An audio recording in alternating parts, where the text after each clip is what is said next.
Hi, like and subscribe to Diana Ward Shorts and Videos. This is She Went Camping Alone, and I will be going wild camping, guys, very, very soon. I can't wait, looking forward to it. I'm going to be doing some paranormal investigating, definite 100%, because the Odyssey track I've been told by a good source is definitely 100% haunted. So this is going to be epic, guys. So wait till I get my stuff on the go-go. I will be going wild camping, guys. So enjoy for now. She went camping alone. I thought it was going to be a regular camping adventure until the forest took an eerie turn.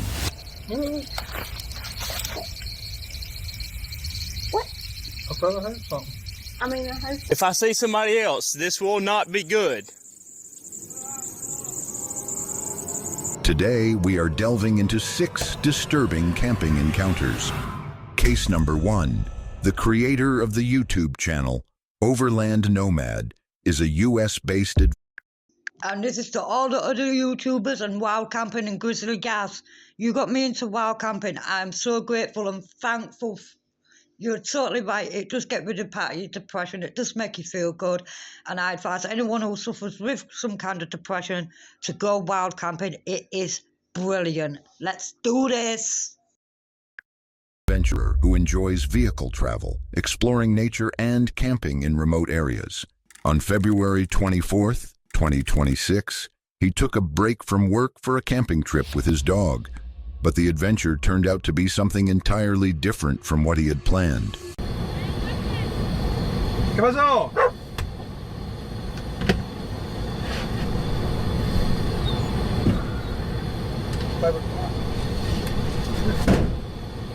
pasó? ¿Qué?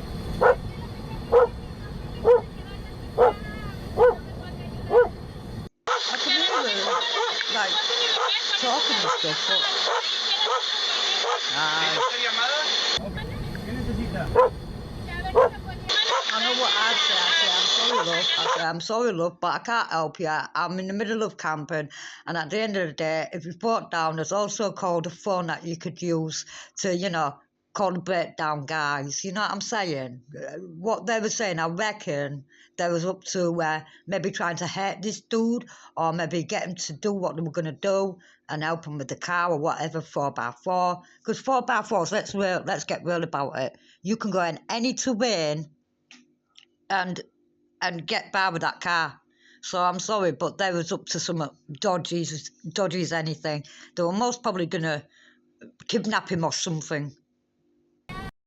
You've just got to be careful when you go camping, guys. Take protection, because I tell you something, I definitely will be taking protection. So beware if anyone comes near my tent and they don't go away when I ask them to, and they even attempt to unzip my tent, the knife will be in the face.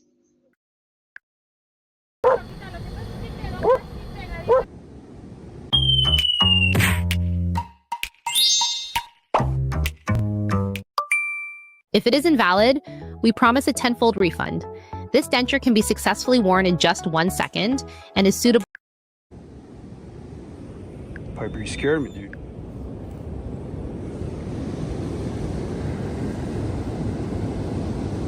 I kid you not, I was cooking and I was just having to stare through the window and I see a light like coming up, like someone walking. And it freaked me out. I got my protection and I grabbed Piper because Piper will attack. And yeah, it was a lady. I saw there was a car that went up to the East Cut. And I do know that there's one car out there. I could see its lights, and I guess they're stuck. But look, I would love to help, but I'm by myself. There's no one out here. And I don't know if it's a trap. I don't know. So, you know, I offered to call. You know, I have signal. She said she didn't. I said, well, I can call, you know, you can use my phone. But, yeah. The woman's behavior made him uncomfortable, so he trusted his instincts and left the campsite quickly.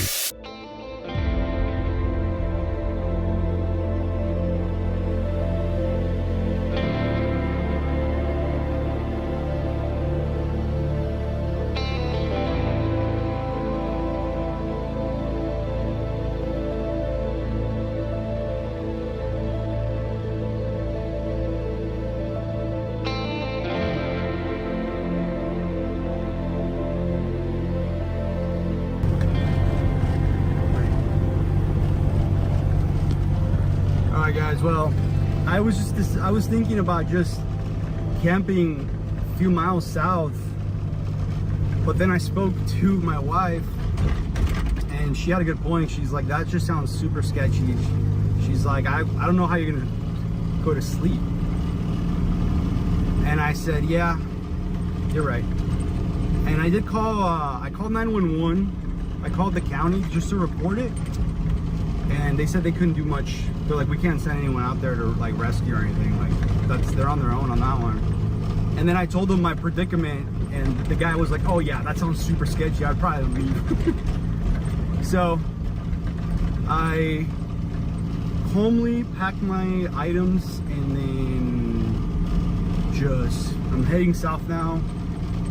And at this point, I think I'm just gonna go home. This encounter shows that solo camping in remote areas can be unpredictable. Even if the surroundings seem calm, unexpected encounters with people can alter the situation. And I must say, he made the right choice by prioritizing his safety over adventure. Case number 2. On October 2nd, 2024, Casey Sanders, who runs a YouTube channel about his outdoor adventures, was hiking in the woods when a strange scream interrupted his peaceful walk. Curious but cautious, he went to investigate the noise, and what he found was something unexpected. Talking about Christian here, you know this is a hunter, and I'm a little confused. This is my land. I'm here with weapons, and somebody standing in my creek naked. I mean, I'm not gonna shoot you, but you're...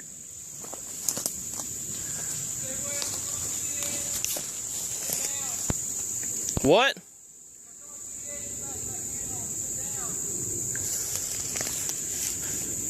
Are you alone?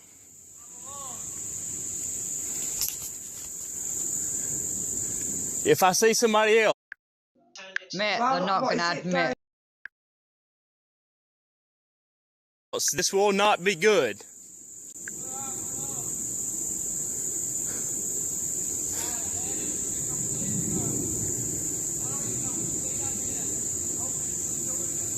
He encountered a completely naked man who appeared disoriented, unsure of his surroundings. However, Excuse me, what was that? Let's just rewind. Riley, you started What did he off say? today in the face-off chairs. This will not be good. Let's just listen to that again.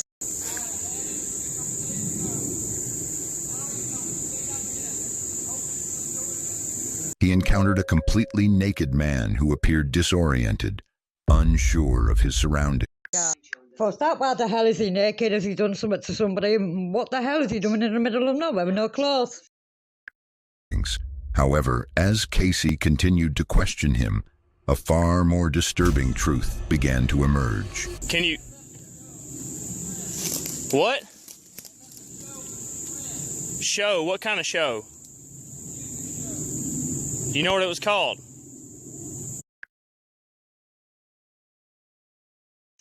What kind of show's that, mate? Because I'd like to know that. Geek!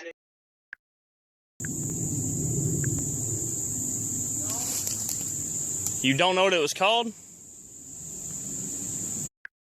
Do you know what it was called?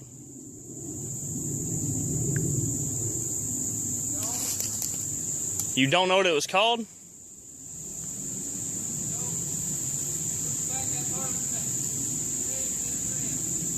Huh?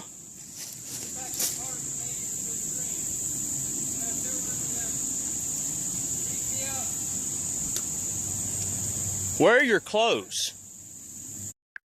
Do you know what I just thought he said? Beam me up. I think you found a crazy man, mate.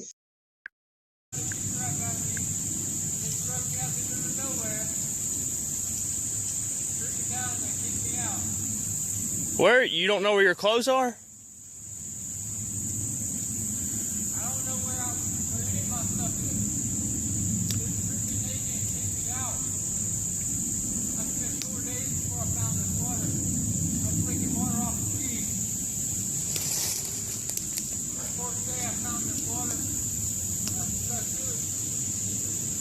You've been on this creek for 4 days.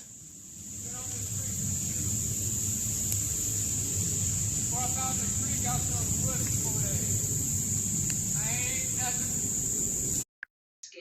Are you sure you haven't been abducted by aliens, mate? Because they said, beam me up.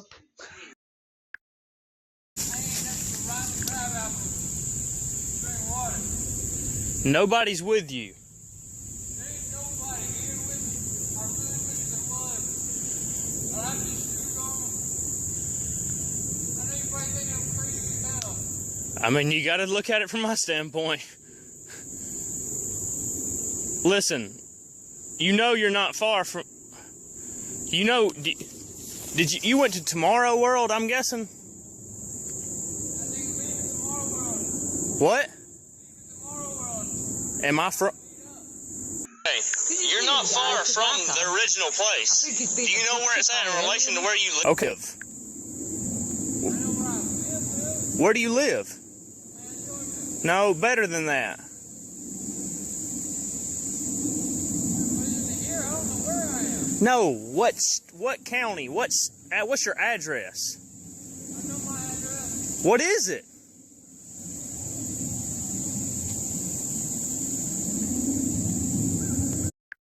Do you know what his address is? Address unknown because he lives in the forest and he's been abducted by aliens.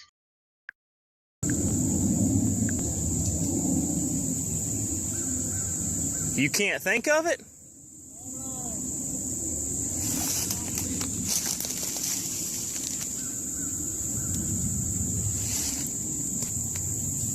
That is just so weird, guys. Leave a comment down below and hit the notification bell and you'll receive all my videos and short. This guy is not right in the head, mate.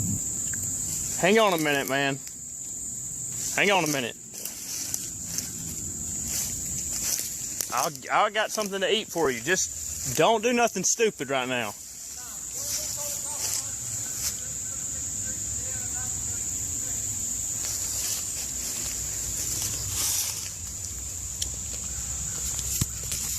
Holy crap. The man claimed that he was assaulted by a group that robbed him and abandoned him in the woods. In a state of panic, he spent 4 days searching for water. Although Casey was cautious and had doubts about the man's story, he chose to help him, a decision that may have ultimately saved his life. So you're telling me I can straighten my teeth in as little as 4 to 6 months from just £38 a month? Yeah. Saved his life. Case number 3. Michael and Ashley, a married couple, recently launched a YouTube channel called Stealth Camp Sweetheart. They share their adventures with viewers, but unexpectedly faced a frightening experience early in their content creation journey. Michael and Ashley, and it is Ashley's birthday today. And we are just regular camping. Just want to take it easy for her birthday. And we're here at the Peaceful Hills Retreat. We got our own tiny little waterfall. Got a little bit of a fall. And this will be our campsite for tonight. So maybe it'll be a good night.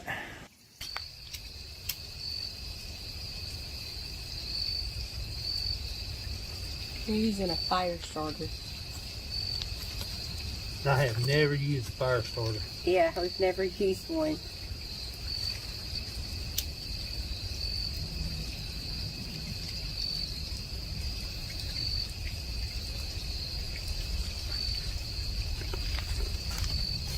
We have fire! Look what I've created! With a lighter and a fire starter. They were enjoying the moment, relaxing and chatting, when suddenly something out of the ordinary happened. What? What? I thought I heard something. I mean, I heard something fall. It sounded like a stick or something fell. But you scared me. I mean, I just heard something, so I just turned to look.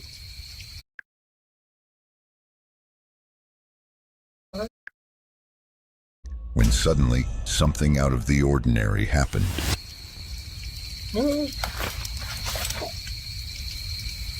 What? I thought I heard something. I mean, I heard something fall. It sounded like a stick or something fell. But you scared me. I mean, I just heard something, so I just turned to look. Do they have bears up here?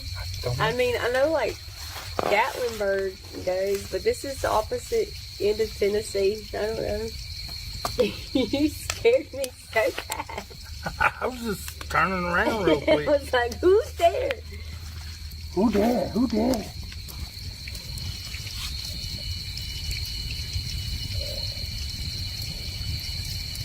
What's that? I have no freaking idea.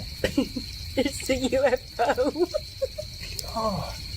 Should have brought my... A sound disrupted the serenity, drawing their attention and sparking curiosity. They attempted to dismiss the eerie noises as typical forest sounds, but as they continued to enjoy their time with the camera still recording, an unsettling atmosphere began to creep in. Weird. I don't know. Can you imagine how much wood we would have to find? Because you got to think, that was a little bit of wood. I mean, if I had something... Did not like that.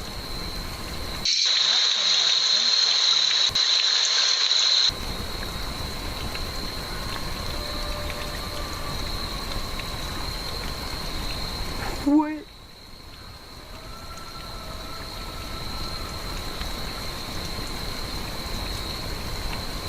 What is that? Just like Michael and Ashley, I'm feeling confused about the strange sound also. At one moment, it seemed to resemble an animal, but if you listened closely, you could almost make out the scream of a woman. What made the situation even more disturbing was the sound of a gunshot. So what do you think they encountered in that forest? Was it a person in distress, or could it have been an animal? Let us know your thoughts in the comments below. Case number 4. The next video comes from the YouTube channel Island Life Trail Cam, where the creator protects an ecosystem on private property. Despite putting up signs and a chain to restrict access, after a public hiking trail was promoted without his permission, some ignored the warnings and continued to trespass. A confrontation with a group of trespassers escalated into a serious situation.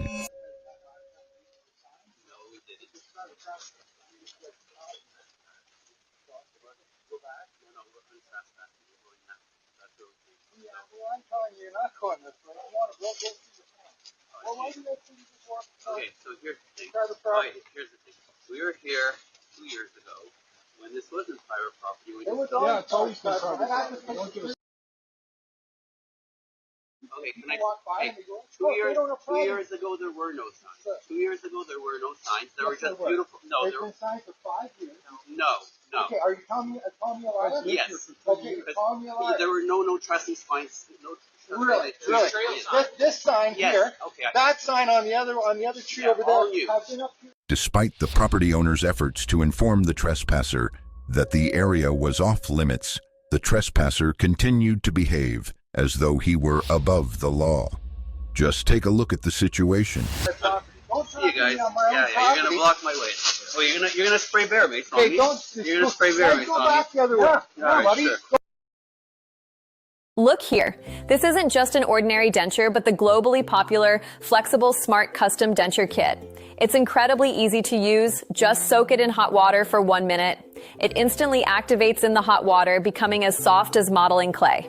Next, simply place it into your mouth and gently bite down. This unique flexible material will automatically adapt and perfectly mold to the unique shape of your jawbone, creating a one-of-a-kind custom-made denture just for you.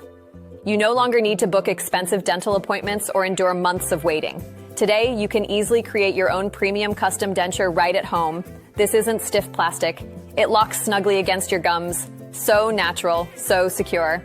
Talk, laugh, even jog, zero slipping, zero shifting, made with biosimulated material that mimics real tooth translucency and color. So realistic, even up close. No one will guess it's not your own teeth. Crunch into apples, sink your teeth into steak. Eat whatever you love, freely, confidently. It feels so light, so comfortable, you'll forget you're even wearing it, like your real teeth came back. And right now, we're cutting the price in half and giving you a second set free. 2 premium kits for the price of 1, plus 14 days to try risk-free. 90-day quality guarantee. If you're not thrilled, full refund, no questions. Tap the link below now.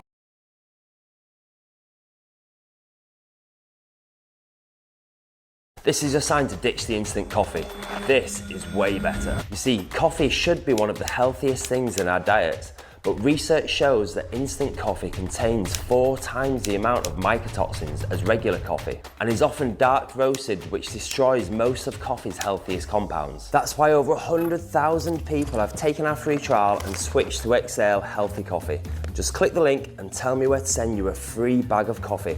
I'll even cover the cost of shipping, so it's completely free. But you didn't just click, you're still watching, which might be because you think it sounds too good to be true, or maybe it's a scam. Now I get it, a bag of organic, specialty grade coffee delivered to your door for free costs us a fortune. In fact, it's one of the most generous offers on the internet. Well, the reason I can do it and not go bankrupt is because most people who take a free bag taste how delicious it is, feel amazing, and become lifelong customers. Not many companies can say that, which is why you don't see anyone else offering completely free trials. But look, I could talk all day about how it tastes indulgent and chocolatey, how it's packed with polyphenols which support gut health, brain health, and even slow down biological aging. But I won't. I don't expect you to believe me. Let me prove it to you instead. Click the link and try it for free yourself, completely free of charge. The risk is all mine, and then make your own mind up. If you want to do some background research on us first, then look us up on Trustpilot, where you'll see we're one of the most trusted businesses in the UK with a near perfect 4.9 stars. Or you could also look up Dr. Rupi, who's our Chief Science Officer and has spent 4 years helping us craft a coffee that has health benefits in the same league as fresh fruits and vegetables. Or you could read about my story on our website. Hi, I'm Al, and with my wife Kirsty we launched Exhale in the middle of lockdown in 2020 after a long painful battle with my own autoimmunity. I'd hit rock bottom and I'd got to the point I'd cut so many foods out my diet I was afraid to eat everything because I was worried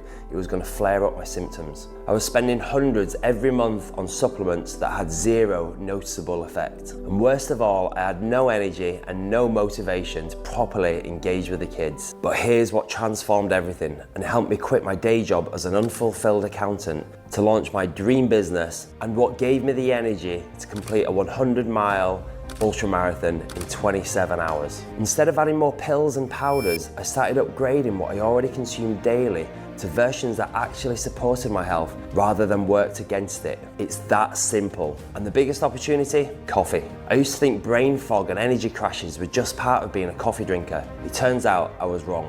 And this is the biggest reason you might want to click the link and take a free trial and upgrade your coffee to Exhale Healthy Coffee. And it's because coffee is one of the most heavily sprayed crops on earth with pesticides, and it's often contaminated with molds and mycotoxins, compounds that can trigger brain fog, histamine reactions, and actually will drain your energy. One study even found 91% of coffees contain mycotoxins, and up to as much as 4 times the safe legal limit. And it also said 12% of our total exposure to mycotoxins comes from coffee alone. And the easiest way to avoid them is to upgrade your coffee to Exhale by taking our free trial today. To get the free bag of coffee shipped to your door, also for free, all I ask is that you create a plan, but you have 14 days before the plan converts to a paid subscription, during which time you can easily cancel anytime back on our website in just a few clicks. Or email us on hey@exhalecoffee.com. My sister-in-law Laura, who runs our customer services beautifully, will help you and even do it for you. We'll even send you an email reminder 3 days before the end of the trial. And if you're not ready for more coffee in 14 days, you can easily push back your next bag, or if you want to try a different coffee, you can swap it too. It's all infinitely flexible. Being healthy shouldn't be a chore, and it shouldn't even be something you have to consciously think about. And it definitely shouldn't be something you have to give up your favourite foods and drinks for, which is why I spent 5 years obsessively researching the science on coffee and health before creating Exhale, a coffee that's ridiculously indulgent and seriously good for you. It's like turning your health on autopilot. Imagine waking up tomorrow, reaching for your morning coffee, feeling energized and refreshed without the jitters or crash. That's what awaits you when you upgrade your coffee by taking a free trial of Exhale. All you have to do is tap the link in this ad and tell me where to send your free bag of organic, specialty grade, fresh roasted, high antioxidant, high polyphenol coffee that's pesticide free, mycotoxin free, mold-free, independently lab tested, and we're even a B Corp, use plastic-free compostable packaging made from 100% renewable plant-based sources and pay our farmers 55% more than the fair trade price for coffee. Or instead, you could keep drinking coffee that makes you feel like your brain's on fast forward. Okay, I'll stop there. I'll just give you a few more seconds. Click the link while I have a sip of my healthy coffee.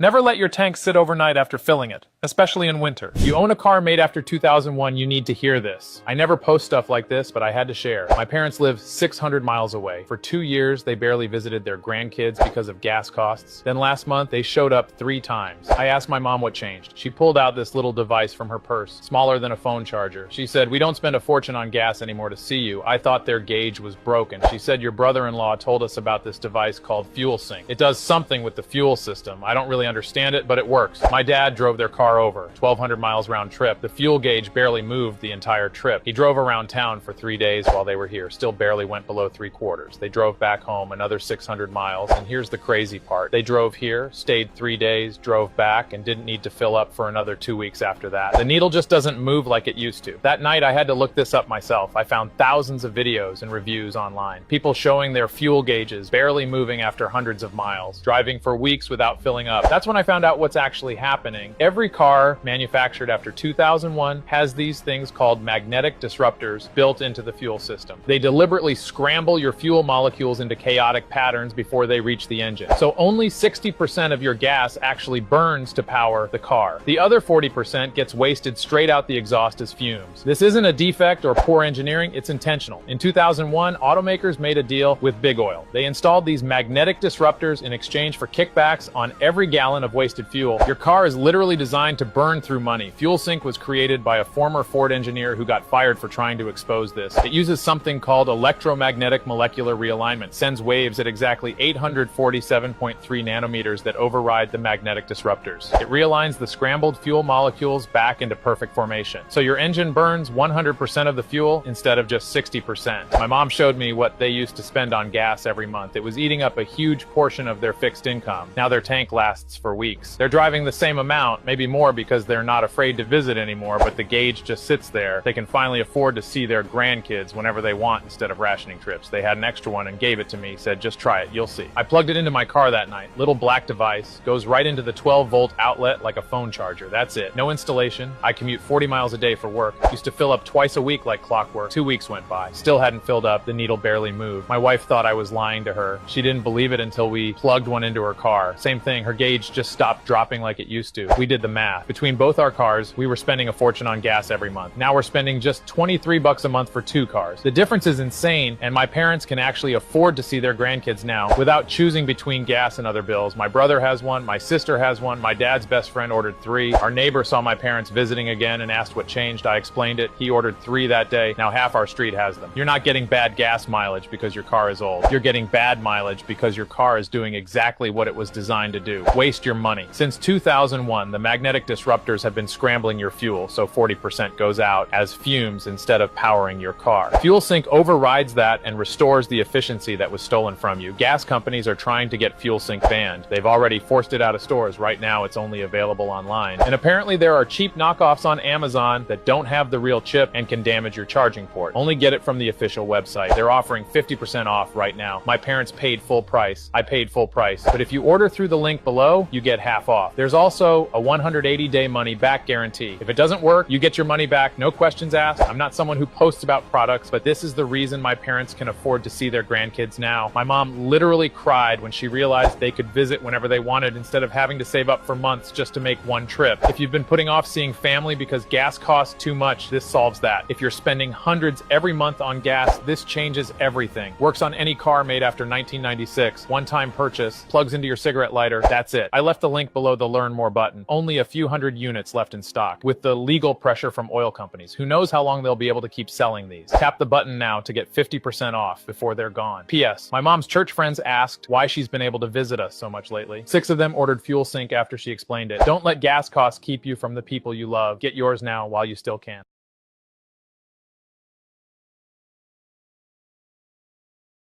For the last setup of the day, we actually switched away from the studio into more of an ambient set, more of a cinematic style shot with some LEDs, just trying to match the ambient lights that we've already got. To begin with, we start with the ambient lighting in the room. Then we bring in the fill light via the L600C, which is set to a very warm Kelvin.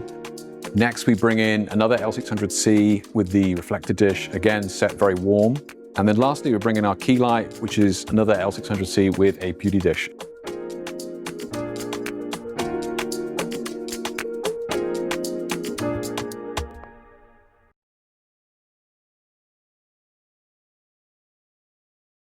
If you push me again, Tell me, you know what? We're telling you to go back the other way. You're on private property. Why can't we discuss? I'm assaulting you. I'm assaulting you. Oh, you want to fucking taste it? Want to fucking taste of it? Want to taste? We can just go seriously. Take your votes. I'm fucking pissed off. Now, go back. Walk around. You know your video's already been sent to the fucking cops. You understand that? It's already been sent. Why don't you just let us pass? Because you read the fucking sign. That said, you spray that on me. Between the trail and the pond, then. If it's the same. This is my property. It's not. That's a land trust property. So is it? I'll go through the shrubs. No problem. Over there. Then go. But I just can I ask you guys a question? Listen, hey Joe. I'm gonna guess. What's your name?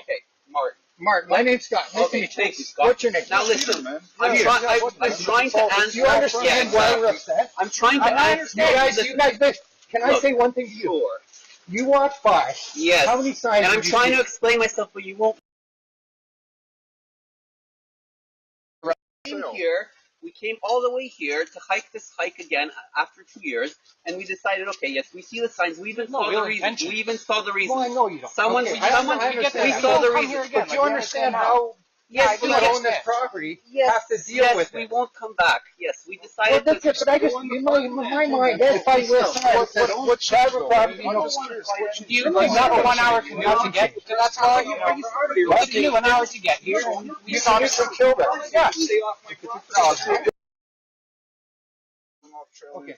You want to know what the biggest thing is? Sorry, I got a little worked up, and I hope you guys can understand. Yeah. Come on, let's go. Let's do it. We're all friends, man. Sorry, we're not friends. You guys seem to think that like just because you ignored something, if you see something, you just say okay, it's not, and then maybe get some more information from someone. Who are we going to get more? We didn't get more information for that sign all the way on the other side. What is that on the sign that you guys still get? A simple apology might have softened the owner's heart and prevented the situation. Instead, he felt the need to assert his authority after hiking there for 2 years. This highlights the challenge of preserving certain areas. He likely wouldn't have reacted calmly if the roles were reversed. The signs were clear, yet they chose to ignore them, which was inconsiderate. Case number 5, meet Diana. Always respect the landowners because it's them that allow you to go onto their properties. So I'm sorry, but always ask or be polite about it. Don't get destructive and stuff like that because at the end of the day, you're going hiking, doing your wild camping, etc., which I always respect the landowners. Now, that's what you do, and always clean up after yourself because if you don't, I hate that, by the way. You always clean up after yourself when you've been camping in someone else's or in a field or anything like that. You respect the wildlife and you respect the places you go. The creator of the YouTube channel Wanderlust Diana. She enjoyed. Excuse me, I'm Diana, love. I'm Diana May Ward, love. Who are you? Huh? Respect to you because you've got a nice name because my name's Diana, but at the end of the day, do you know what comes at the end of the day? Night time. Enjoys the outdoors and often sleeps in her SUV. One night, she chose to camp in a beautiful spot in Idaho. Wanderlust Diana. She enjoys the outdoors and often sleeps in her SUV. One night, she chose to camp in a beautiful spot in Idaho. And I'm white, so there's a difference there. So enjoy, like, and subscribe, because I'm definitely 150,000% going wild camping, paranormal investigating, doing whatever I can to survive in this so-called world we're living. Aware that her peaceful night would soon become a frightening experience. I could really see myself living up here. Yeah. So now we're staying on track, because if we go off track over there, those are, private, that's a private residency over there. It's all huge mansions over there. Man, probably. Well, actually, if you ask them, they'd most probably be all right with you camping out there. If you ask them, you just got to be polite about the way you go about things, love. Expensive to live in a park like this. It's all huge mansions over there. Man, probably expensive to live in a park like this. While exploring, she stumbled upon what seemed like the perfect spot to set up camp for the night. However, it quickly became clear that it wasn't quite as ideal as it first appeared. Guys, someone is outside, I swear.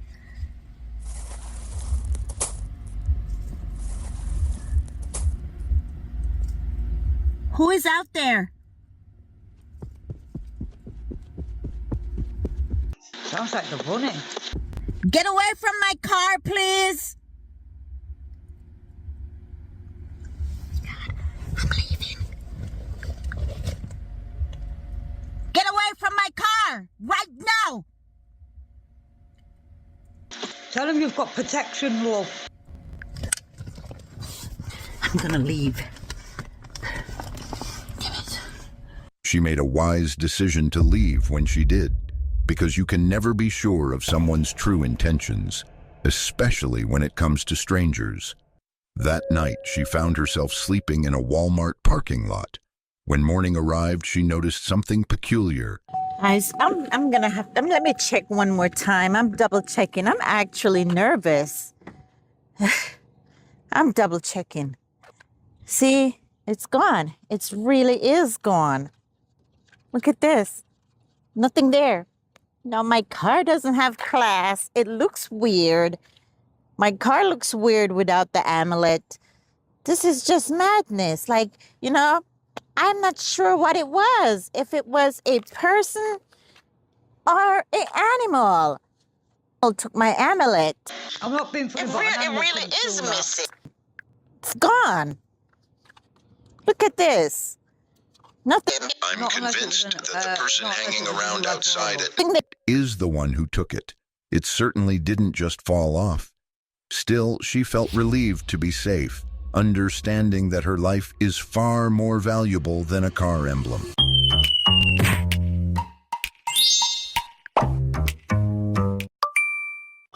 We're in Q4. I know. We're in we just lost everything. Well, I know that. We're in Q4. I told you. And a car emblem. Case number 6. This video, filmed on July 14th, 2019, in the woods of Košice, Slovakia, shows a hiker on a 2-day trip who starts to feel like he is being watched, and he was right.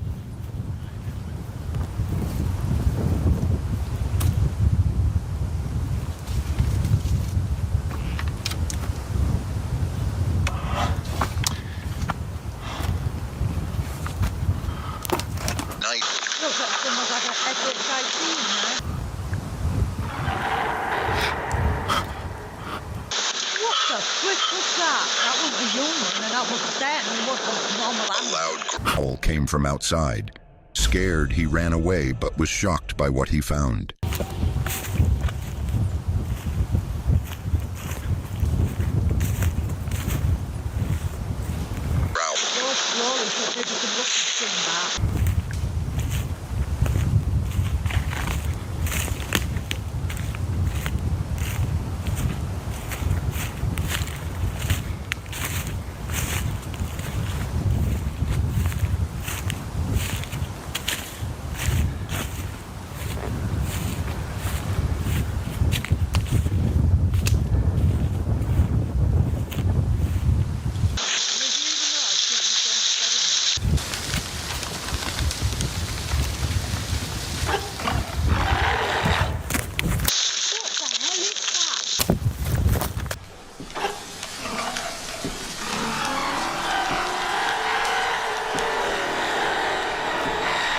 was scared to see a tall figure shaking the trees.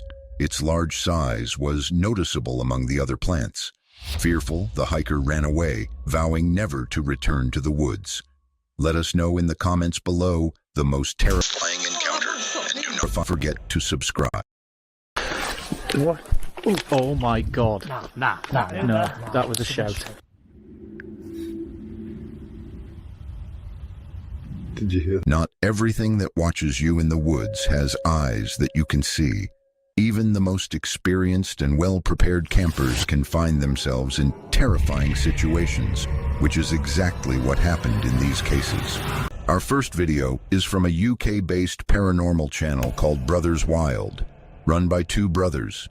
They usually explore forests, abandoned places, and historic sites. On January 19th, 2026, they went camping in Clocanog Forest, and their adventure quickly took an unexpected turn.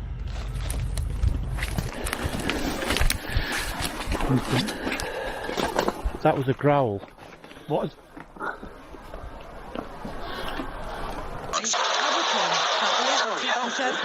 I don't know about that noise. I've never heard that noise. In this cloud, it's like keeping an eye on it. I couldn't believe that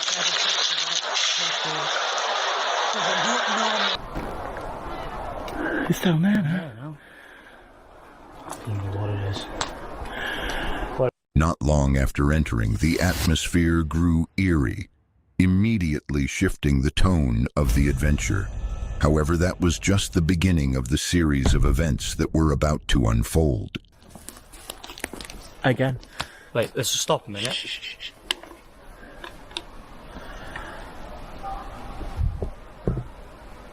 What the fuck? And I'm going, ah! There's someone shouting, there's someone there.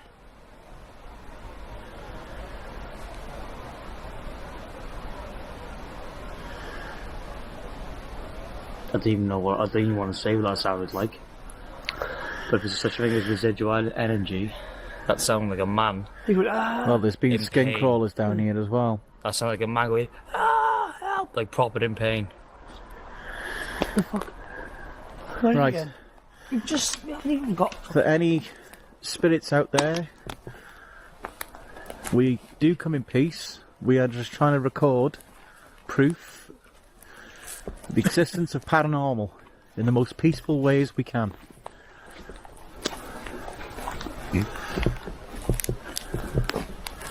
Does that sound like a man in pain? It did. Down by the river? Yeah, it did. Just so you guys know, it is about...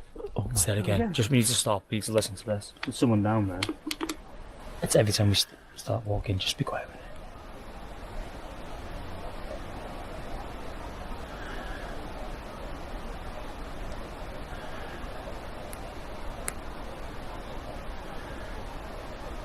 We stop, it stops. It's so weird. It was the same last time. Just to let you know, guys, it's about -1 at the moment. There's our camp. You can just see our light. We're just walking past. It's every time we start walking deeper into Clocanog Forest. We have to be very, very careful. There's lots of trip hazards. What? Oh my god. No, that was a shout. Someone shouted. Why are they here at this time of night? What? There's someone here. Can't be a person. It's a man shouting, bro. There's no light anywhere. There's fucking no... That's so weird. I hope that's on camera. It's the same sound each time. It's someone shouting in pain. It sounds like they're saying help. Yeah. Like someone's drawing us over there to go and have a look. But we have to go and have a look because now we can hear someone shouting. Oh! What? You got it? Yeah. Oh! Yeah, I got it. Stay still. Stay still. There's someone there on the fucking screen. Hello? Yeah. Hello? Oh my god, it's down. Hello? It's by the tree. What's it doing with its arms? What's it doing? Trying to tell us something? Put your hand up in the air if you're there. Put your hand up. Put your hand up in the air. That was something else. What the fuck is that? It's tracking loads. To say? What did you say? Compassion, yeah. We're friendly. What is it doing, bro? They reported seeing childlike figures with black eyes lurking in the distance. At one point, one of them experienced a sudden wave of dizziness. Although they wanted to finish their adventure, the fear of what might be hiding in the shadows of the night compelled them to leave even before sunrise. It's important to note that this forest has a notorious reputation for UFO sightings, murders, and unresolved cases linked to the area. To make matters worse, it's often described as the UK's most haunted woodland. It's not just known for paranormal encounters. Real-life horrors have also occurred there. So, do you think these brothers truly encountered something supernatural in this forest? Definitely. Or was it nothing serious to worry about? The creator behind the YouTube channel, Camp.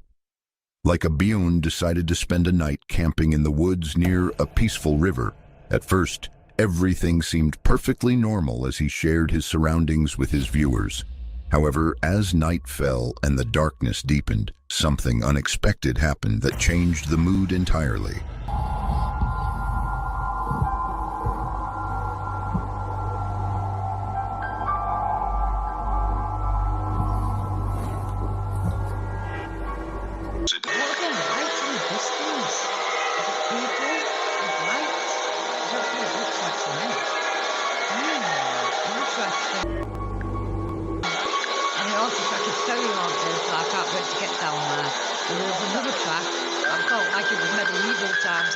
Tell you something, I looked behind me and there was nothing there, and I swear to God, I could hear kids. And it was just weird. I've got to go back up that track another time, but it's the orange track, and then it'll give you the track. So, like and subscribe to Die in the World sorts of videos, guys.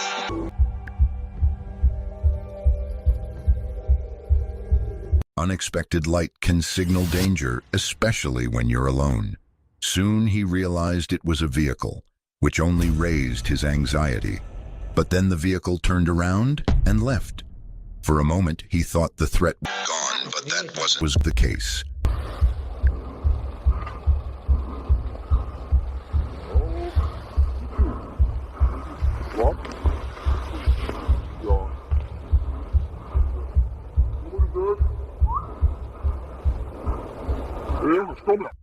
We kunnen beginnen met een heel bos slijt van verboden kamperen.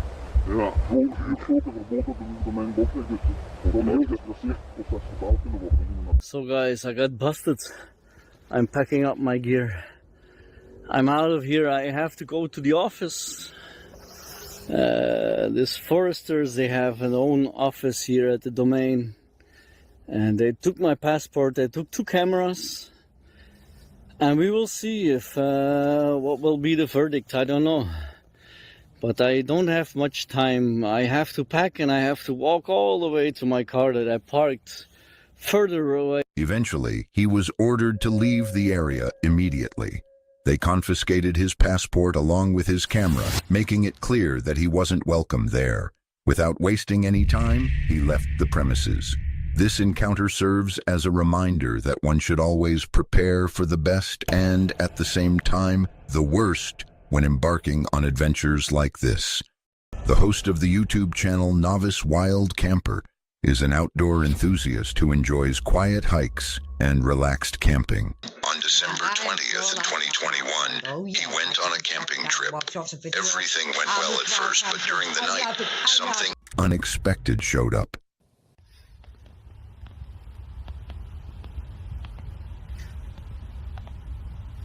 Right, so I've heard deer, I've heard foxes make some really weird noises at night, but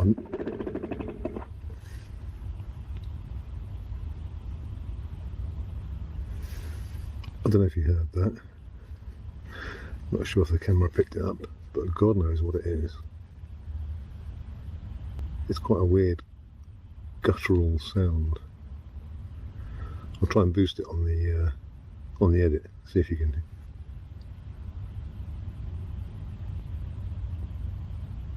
See if you can hear it, because that is really weird.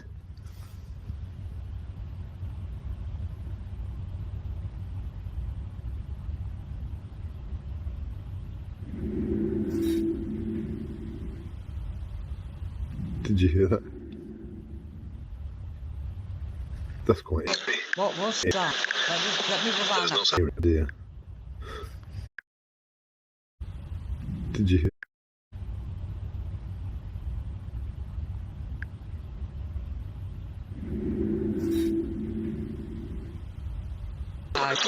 That does not sound like any animal that I know of. It doesn't sound like a lion, it doesn't sound like a tiger, it does not sound like a mountain lion. That is something else. Extraterrestrials have brought animals here to the world, and God knows what that's about. Skinwalkers, I don't even know if skinwalkers are really a thing. Put my earplugs in, I think. All I know is that these extraterrestrials that do visit could be leaving their pets here, maybe to survive because their worlds are dying. I don't know, but whatever the case is, I hope I capture it on this, because that would be epic. Scary, but epic. Because if they don't hurt you, fair enough, but always take protection. Always. In my eyes, take something that is nice and sharp. Try and get some sleep, and hopefully I'll still be here in the morning. As he was about to fall asleep, a strange, low sound echoed. It was unsettling because it didn't sound like barking or a scream, and there were no signs of movement or footsteps. He stayed alert, trying to figure out what it was, but couldn't. The noise that had startled him was so close that it sent a shiver down his spine. That sounds like a feeling he hadn't experienced in a long time. Somehow he gathered his composure and eventually made his way to bed.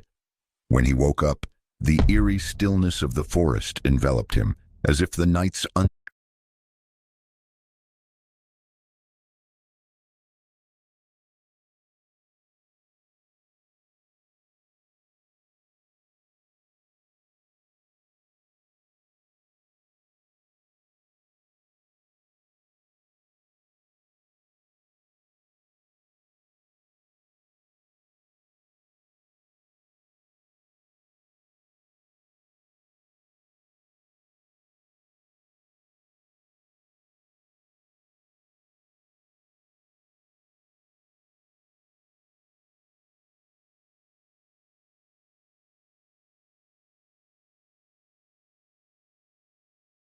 unsettling energy lingered in the air. Good morning. I'm acting like I've just woke up. It's about 7 o'clock. I've been up since 5. Just trying to get some morning shots, which I posted up on Instagram and Facebook. Don't know if the camera's picking it up, but there's a very weird sounding bird. Mate, that top bit of your light is meant to be at the bottom, not at the top, mate. With a sore throat. It's not going to do it now. It's fairly close to camp, but apart from those weird noises last night, it was a very quiet one. Took ages to get off to sleep, but slept okay in the end. I haven't checked the thermometer, but when I checked it in the middle of the night, it was about 2 degrees. So I didn't get down too cold last night, but it was chilly enough. Got a fair bit of condensation in the tent tonight, on the inner as well, frustratingly, which I think has come from the outer. It was not a breeze last night, it was absolutely. And dead still. The night felt eerie, and he knew he wasn't alone. He quickly packed his gear and left, but the unsettling noise lingered in his mind. In May 2022, Taylor from the YouTube channel Taylor Van Beek, known for his camping videos, experienced a terrifying encounter during a van camping trip while house-sitting for a friend. The heck's going on, but I think I just heard some gunshots right outside my truck. I'm gonna go ahead and get in the house because I'm kind of freaked out right now.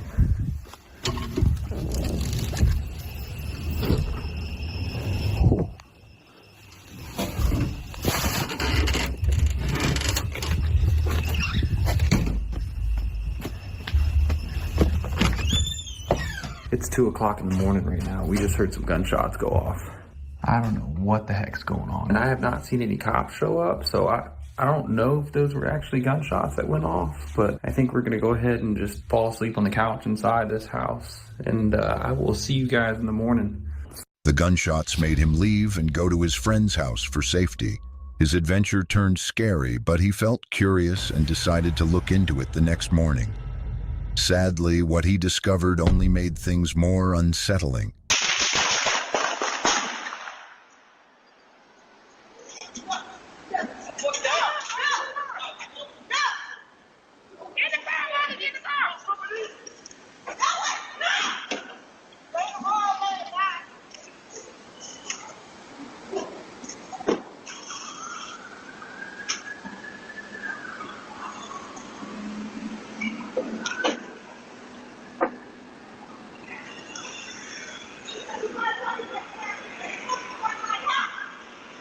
A Ring camera at his friend's house recorded the shooting, making him realize how close he was to danger.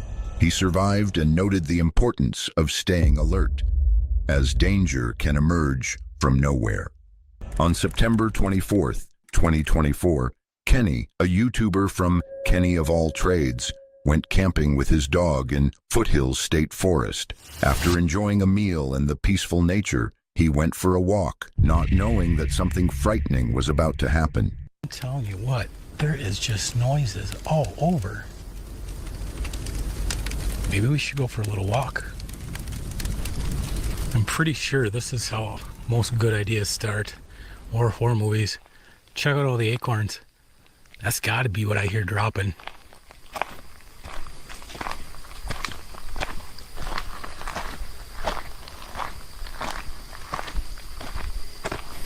I think we'll just go down the road a little ways. I thought I just saw a flash.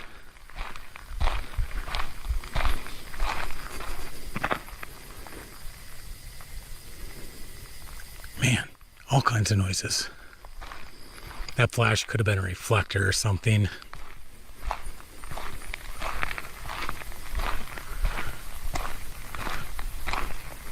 I definitely need a better light for my face, though. This isn't working at all.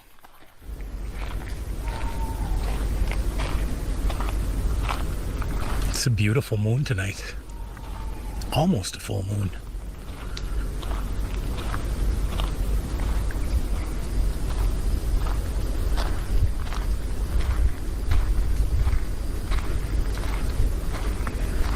Well, now I'm starting to get bats darting around the light. Probably head back to the camper. There's definitely some noise in this woods.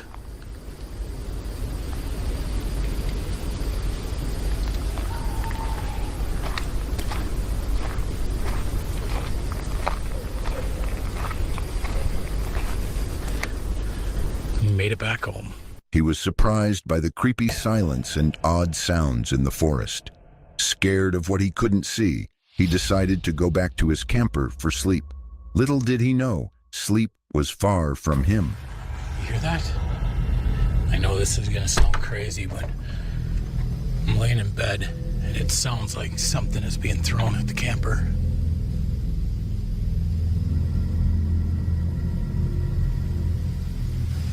It must be acorns dropping. It's like 3 a.m. I gotta go to bed. See what I'm talking about? When your mind starts playing tricks on you, these nights get really long. It's pretty dark out here. Seeing them. Kenny thought he heard something thrown at his camper during the night, though he couldn't see anything. Struggling to sleep, he left in the morning after packing up. He had parked in a secluded area without tree limbs overhead, raising the question of whether the noise came from above or was thrown. If it was thrown, who could have done it? That's all for tonight.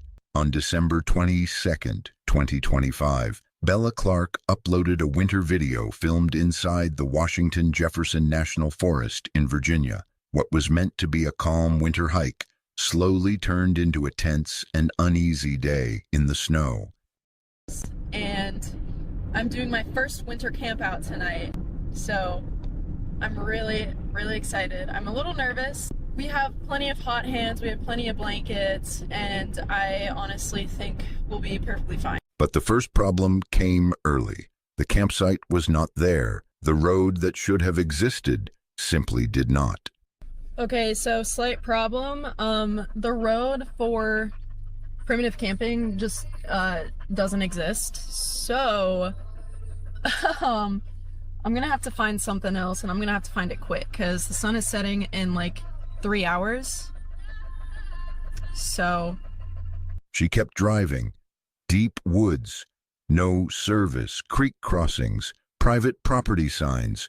The road felt endless, and that's when she started regretting her decision to come here.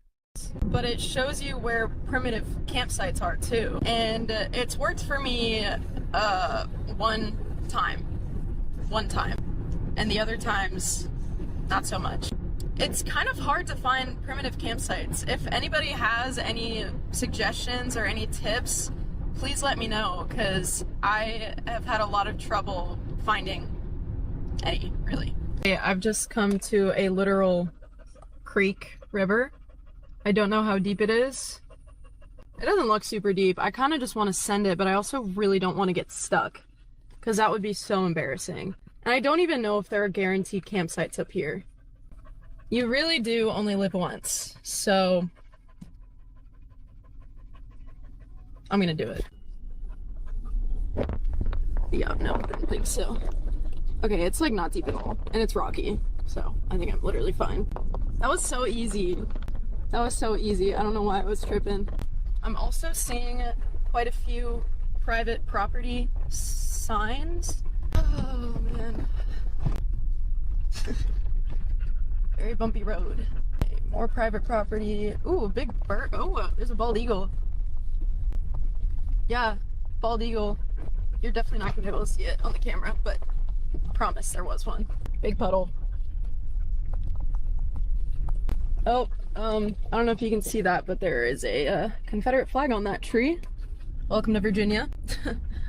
Then something felt off. A loud hit under the car. She stopped and checked underneath, but the sound stayed in her head. You won't believe what happens next. I would be having an absolute ball, you know? But just the fact that I don't know where I'm going and I don't know if there are any campsites, it's just like making it, I mean, I'm still having fun, don't get me wrong. It's just like, what if I'm doing this for literally no reason, which it's a very good chance I might be, so. Well, would you believe it? Another little creek crossing. Oh man. This road keeps going for a while though, so I'm hoping it just turns into dispersed camping areas. A girl can dream, am I right? Another creek crossing, by the way.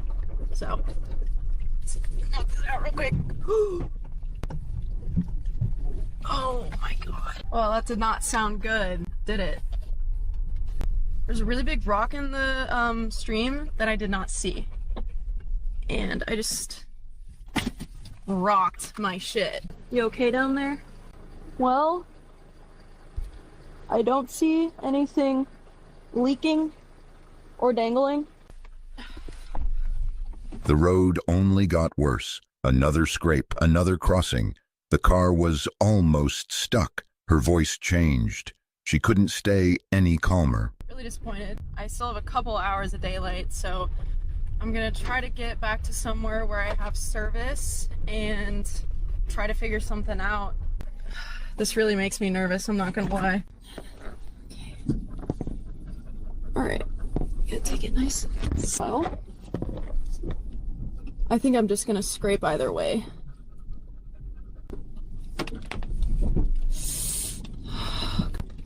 Oh, I might be stuck.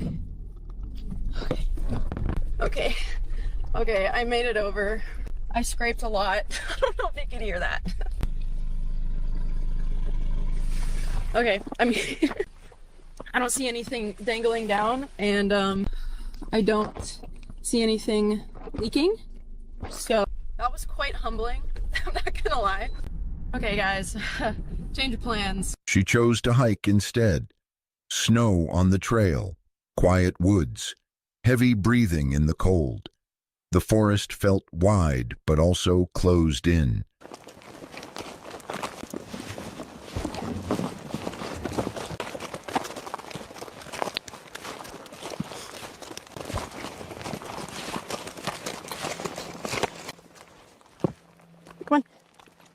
Oh, right in the water.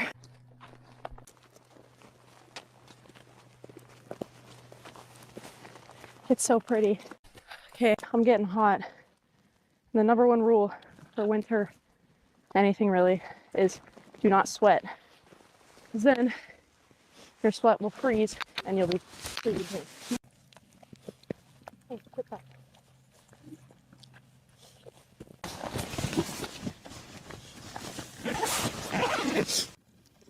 As the hike went on, the light began to fade fast. The woods grew silent, too silent.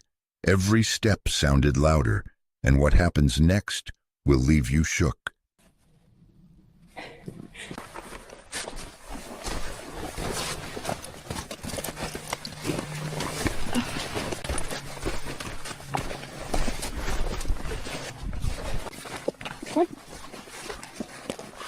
You got it.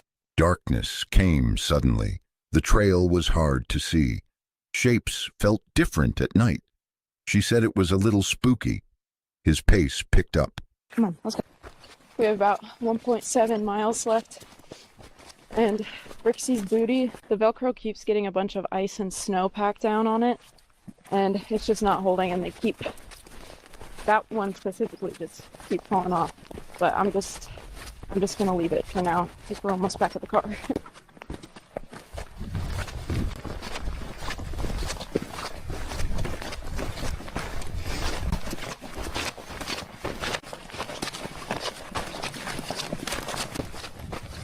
We have less than a mile, but it's kind of getting dark and it's starting to get hard to see where I'm walking. But I'm hoping I won't have to stop and get my headlamp out. Booty's officially off, and it is officially dark. I think I'm gonna have to bust out the headlamp here. Okay, that's much, much better. Finally, the car lights appeared. Relief hit hard, hands cold, body tired. She made it back, safe, but shaken with fear of what might have happened. Poor dog is ready to be back in the car. Just hit 5 miles.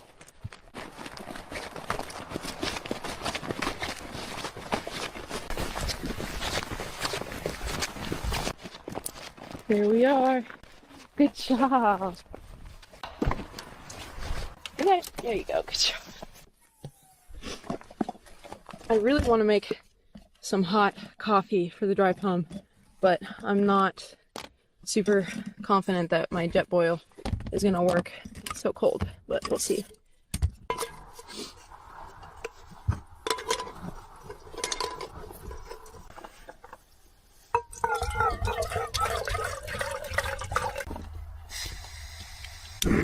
Oh, okay. All right. Working.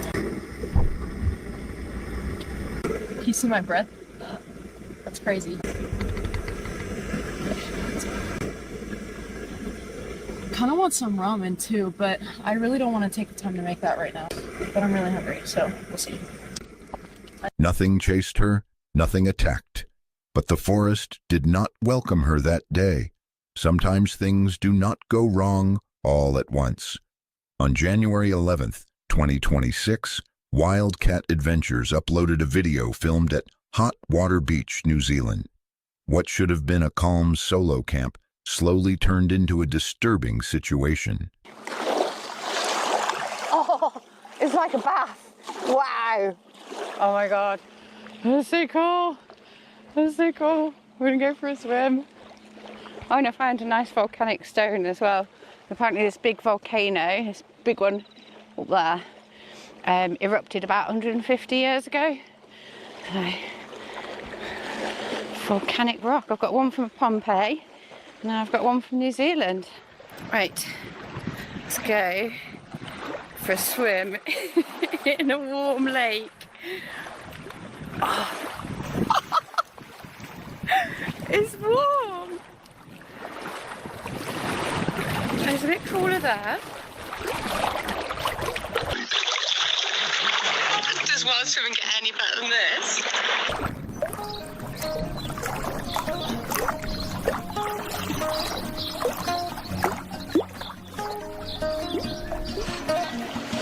That was the best wild swim I've ever had, maybe ever will have in my life. That was incredible. The water was just like being in a bath. You've got the steam coming up, you've got the blue skies and the gently lapping waves, and the tropical vibes, and just like pure heaven. The campsite felt empty. She set up her tent, dried her gear, and enjoyed the silence, but not for long. Sure it'll dry out in this wind. Which way is my door? Yeah.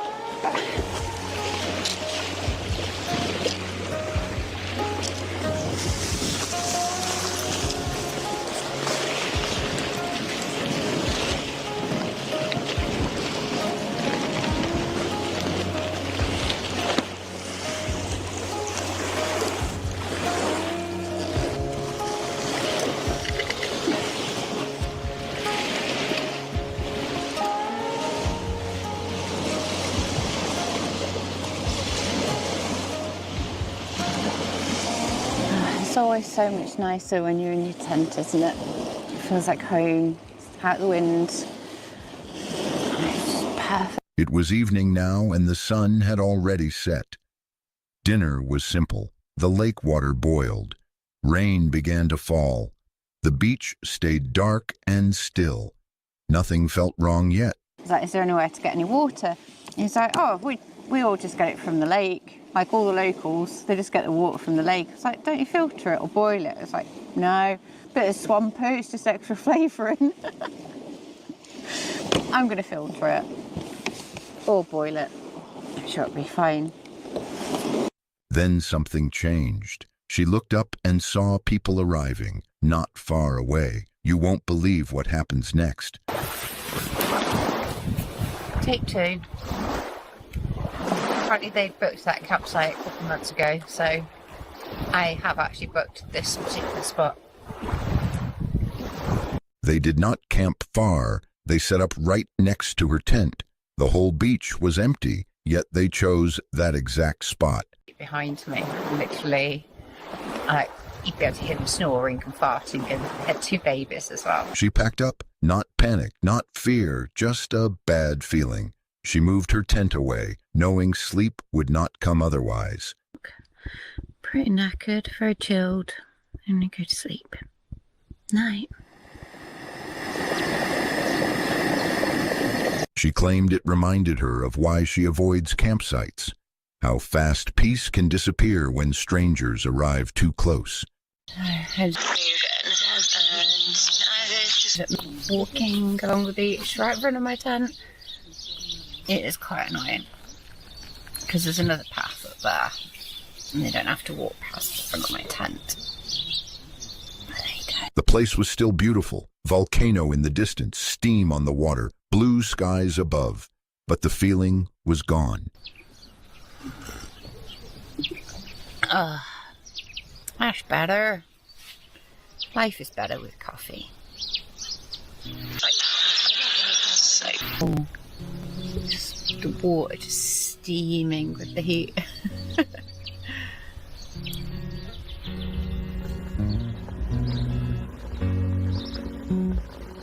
Sometimes horror is not loud. Sometimes it is strangers choosing the one place they did not need to be. On June 24th, 2024, Roaming in Raymond Motorhome Adventures uploaded this video from Brodick, Isle of Arran, Scotland. A solo female traveler was living off-grid in her old Talbot camper van with her rescue dog, Wolfie, expecting a quiet night on the island. Then the rain came. Heavy rain. The kind that does not stop. She stayed inside the van, listening, waiting. Don't know what to do now. It's a bit of a pain in the backside. I mean, I came back to Brodick because it was meant to be chucking down, and I thought at least I've got pavement to walk the dog on. And I've just used the last of my milk as well, so I need to go to the shop. But it ain't actually rained, and it's already Wednesday, and I'm leaving Tuesday. Do you know what I mean? And I've got places I want to go to, and it's bank holiday on Monday, which means I want to be as far away from this end of the island as I possibly can be. That is when the first problem returned. Water was now dripping inside the van. Same leak as before. Towels on the floor. Carpet getting wet. She said she would deal with it later, but the sound of water stayed in her head. And I've got an issue again. Me leak is back. This is where I've got to get Carl to do the welding. When I get back, I'm just going to have to shove a towel in there for now. But it'll stop me bloody carpet getting wet and rotting and getting mushrooms growing on it. Hours passed. The rain did not stop. Then things got worse. Water started coming in again, stronger this time. A large puddle formed inside the van. Towels soaked through, wind shaking the vehicle. Nobody around. And that felt a little bit creepy. I'm not a fan of the dark anyway, but at least there's street lights there. But yeah, otherwise I've been alright. The wind hit 45 miles per hour. Rain was forced into the van through a small gap. The leak would not stop. She realized she could not stay there. Not like this. And it's been that bad. That and that are absolutely sopping wet. But the night was not done. When she tried to drive, something came loose in her hand. The seatbelt stem had come off completely. She froze, realizing what could have happened if it had broken down on the road. It was 45-mile-an-hour winds all night, and it was blowing on that side of the van, and I think that was just making it, forcing the rain in to wherever the tiny gap is and leaking. So that was about 12:30 last night. I ended up moving because I just thought I'm going to run out of tea towels. The night was a nightmare. Leaks, wind, wet clothes. A van that could fail at any moment. I went to put my seatbelt on and the whole stem just came off in my hand. Because for some reason I think you need a new fan, love. It's not the bolt, it's the nut had completely come off and I hadn't realised. So as I went to put the seatbelt on, the stalk bit with the clip thing on the end was so not good, but it is okay now. By morning she was still standing, tired, cold, but moving forward. Sometimes horror is not a shadow in the dark. Sometimes it is raining and being forced to move at night when everything starts to fail. This video was uploaded by Jody and Joe on March 19th, 2023. As the journey moves through quiet roads and empty forests, she slowly feels that something is not right. She is asked to follow Joe into the woods without being told why. He keeps filming, waiting for her reaction. When she finally sees it, she goes silent. Whatever was left there does not belong in a forest.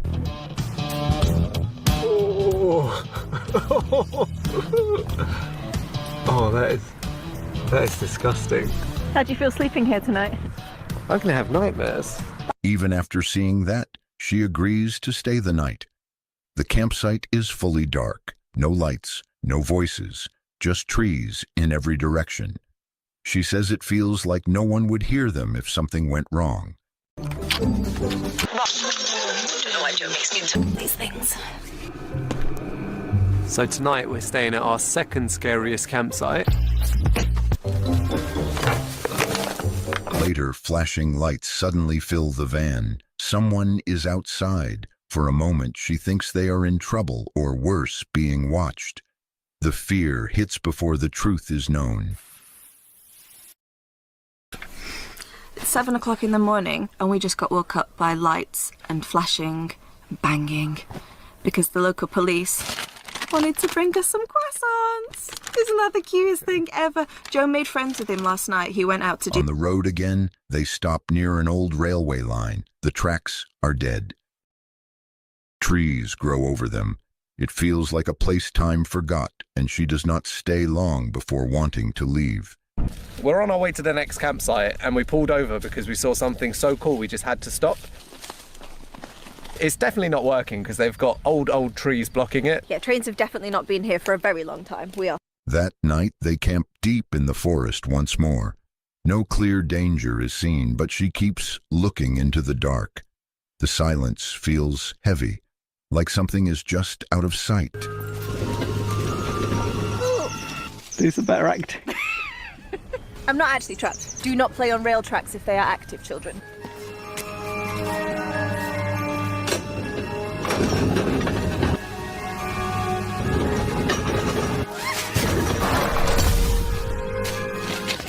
We crashed Bert, but he's okay. He survived. GoPro, stop recording.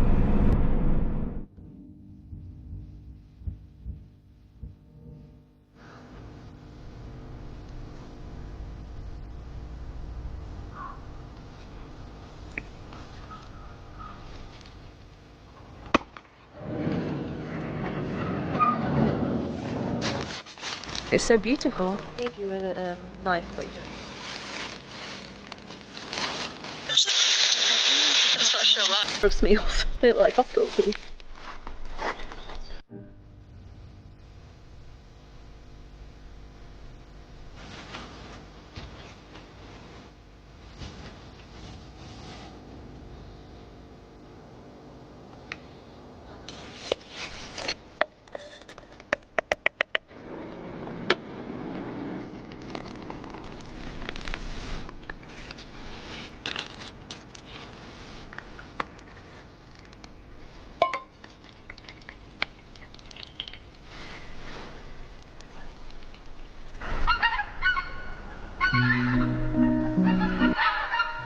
Later, they enter a long tunnel under the sea.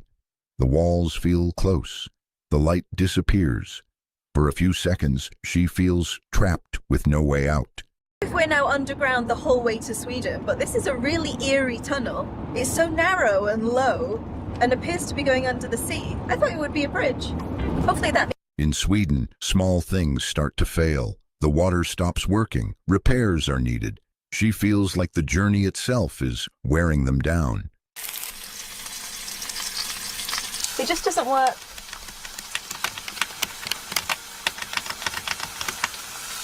Our drinking water's broken. But it's nice being able to just fix things on the road if you bring all your tools with you. So it wasn't a loose connection, it is just... The switch rusted. It's just rusted. We don't have the exact switch we need, but we do have some switches. At the end, the trip comes to a stop. Shoes are broken. The van is tired. She says nothing truly terrible happened, but the feeling never left. So we're at our last camp spot now. Our Shenzhen visa zone thing has run out, so we need to go back to the UK. And just in time, because me and Joe have both broken our shoes.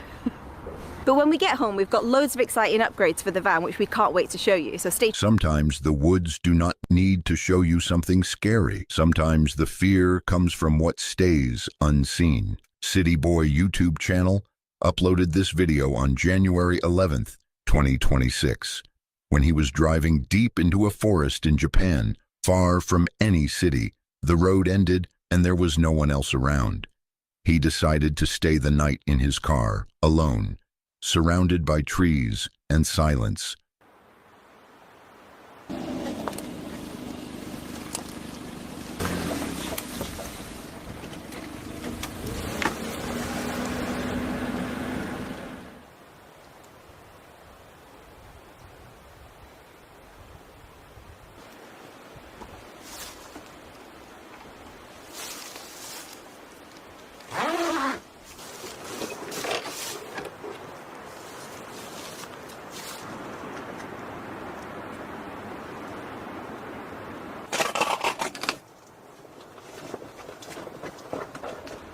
At first, everything felt calm.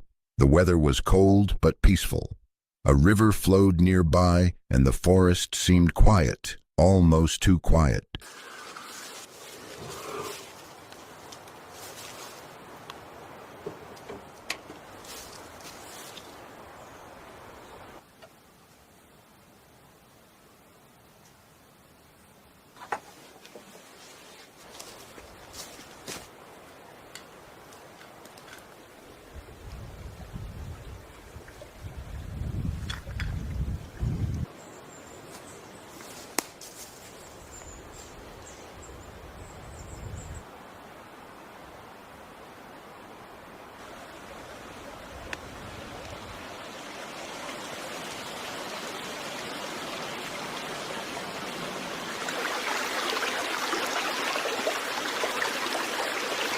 Because bear damage is common in Japan, he prepared carefully.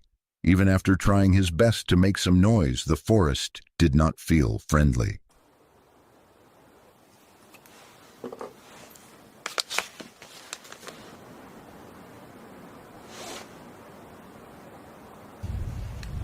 Night slowly took over. After eating dinner and turning off the lights, the darkness felt heavy, like it was pressing in from all sides.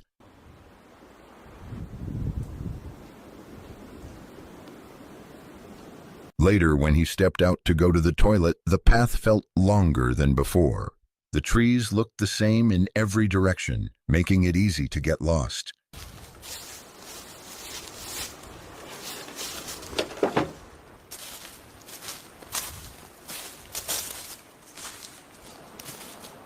On the way back, something changed. He felt like he was no longer alone. He thought he heard a sound behind him, slow and careful, like footsteps matching his pace.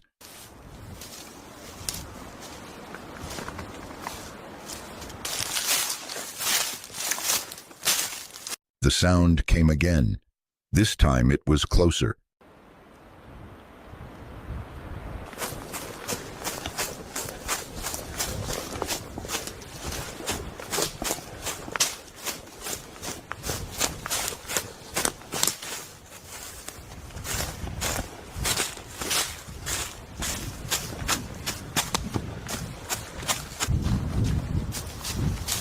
When he finally saw the car, relief hit him hard.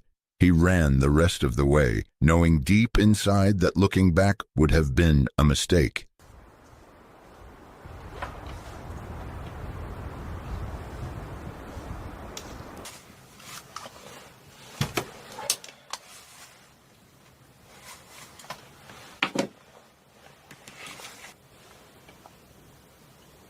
Inside the car, he tried to calm himself.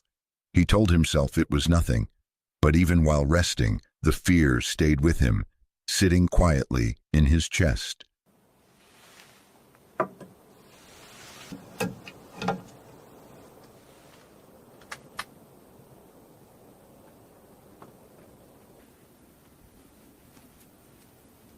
The next morning, the cold woke him suddenly.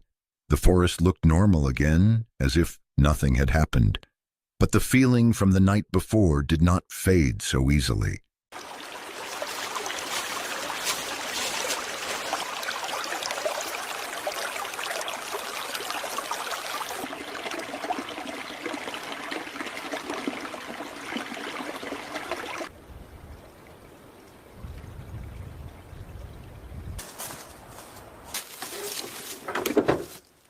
He left the forest soon after, carrying more than just his things. Some places stay silent for a reason, and not every sound in the dark is just imagination. YouTube channel Hiking with Jenny uploaded this video on January 10th, 2026. She started day 2 before sunrise, leaving the Whitewater area while it was still dark. The trail felt quiet, almost too calm, like it was holding something back. State Park on this trip. It's about 48 miles over the course of 4 days. This is my second day. Yesterday being a very short day. I think I did maybe 3-something miles. I left the Whitewater campsite very early for me. I think of one spot where there was a big blowdown that I'm guessing happened after the hurricane because there wasn't really any trail building around it. As she walked deeper, fallen trees blocked parts of the path.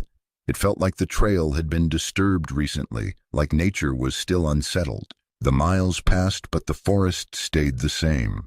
So it's been like this for miles. I mean, I've been walking for about 8 miles so far, and part of it was along the river, but most of it was just kind of like this. Then she mentioned something strange.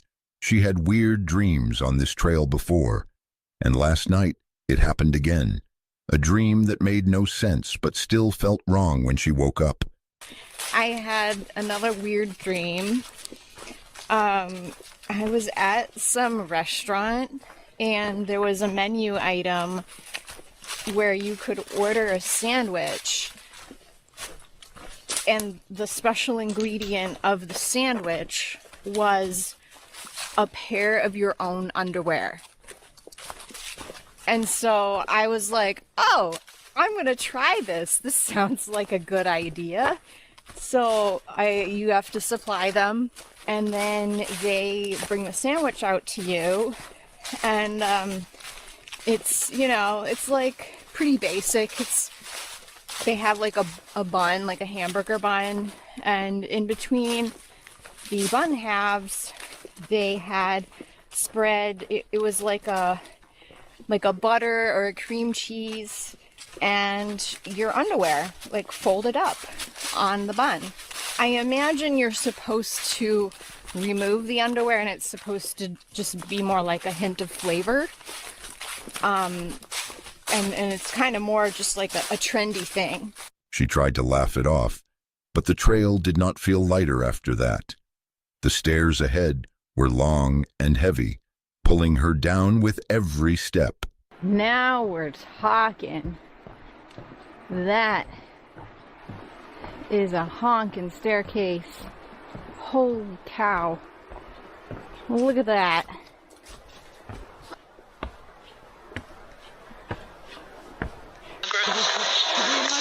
Later, storm damage appeared everywhere. Broken trees, torn ground. Signs that something powerful had moved through here not long ago.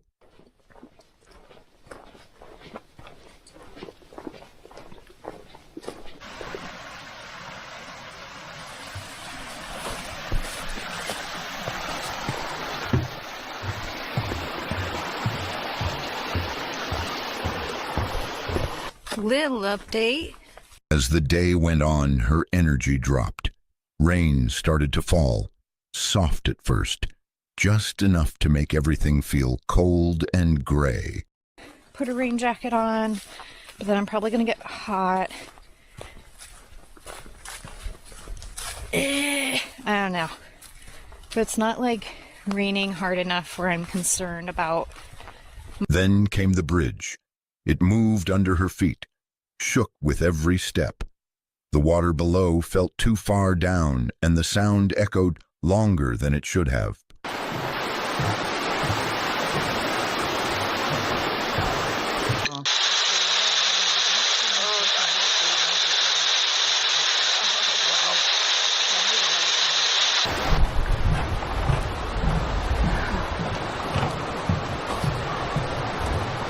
Why do they have to be bouncy? By the time she reached camp, it was quiet again. Too quiet. Water moved nearby, and the light faded fast. Was taken, but I was aiming for this one because I heard it's got a nice view.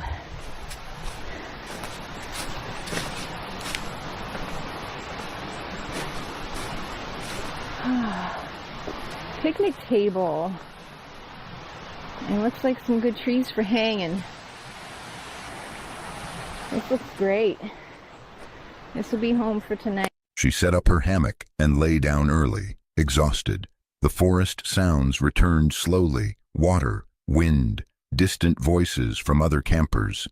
Got my food hung and got the rest of my chores done.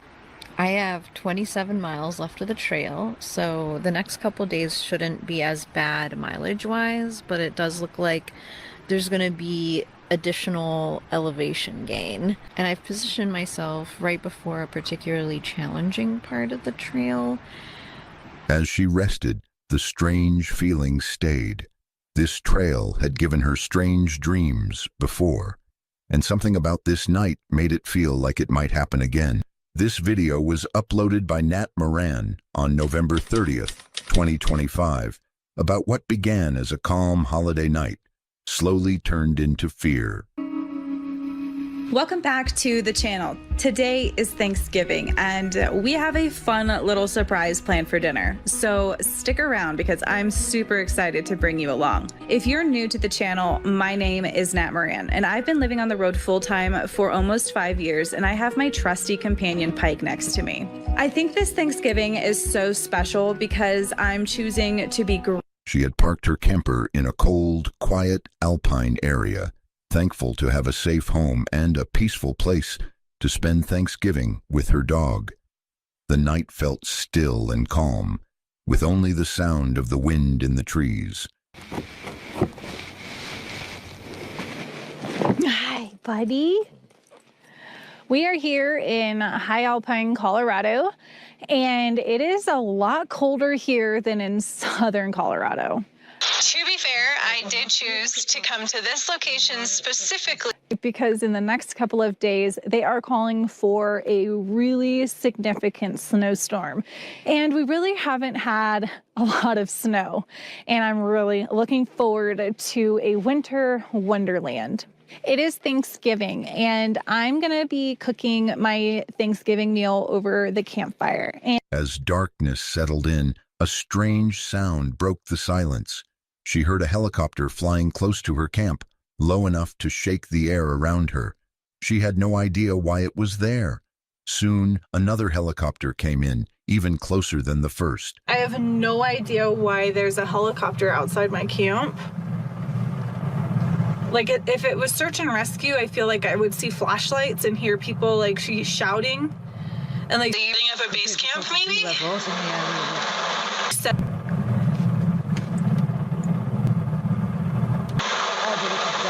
Oh my gosh, I think I hear another helicopter coming.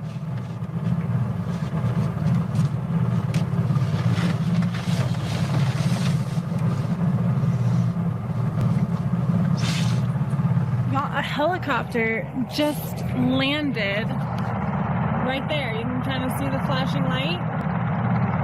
So loud and so close. I don't know what's going on.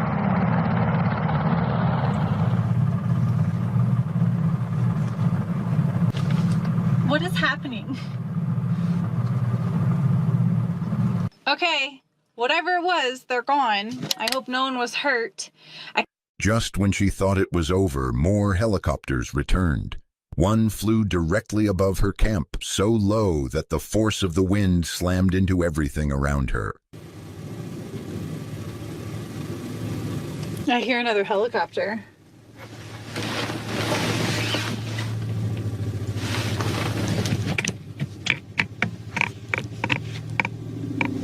Oh no.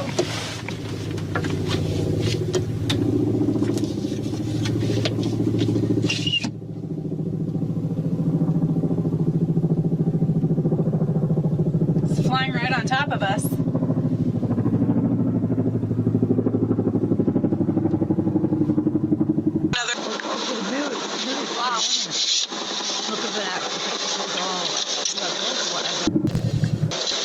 I hope no one was hurt. I'm gonna go try to get the scoop out of my neighbors tomorrow to see if they were able to see or hear anything more than I was. The road? I am so confused. Weird. I think I see flashing lights. So I think someone has a flashlight. If it wasn't so dark, I'd be able to see what's going on. It's just so weird. Okay, it's flying away.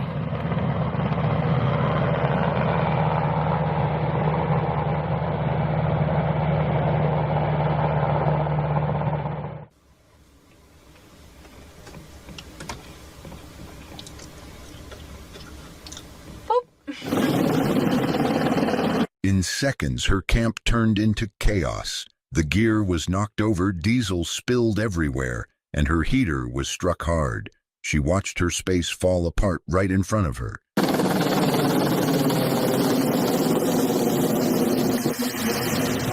Oh my God!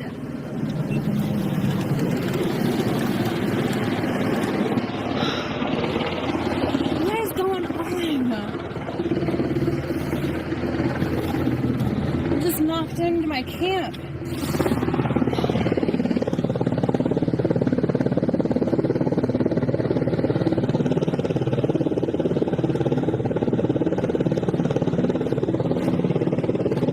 Look at what just happened. This helicopter just flew in and knocked over everything. Oh my God. Diesel everywhere. I hope my diesel heater didn't break.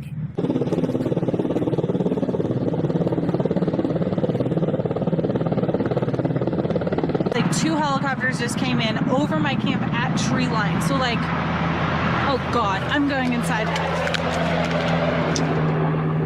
They're flying off. Okay.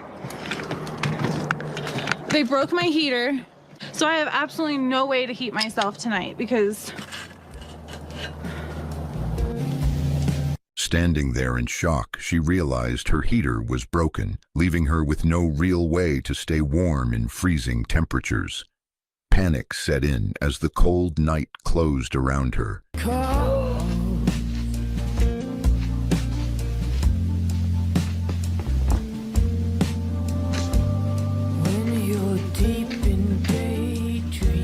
I'm about to cry.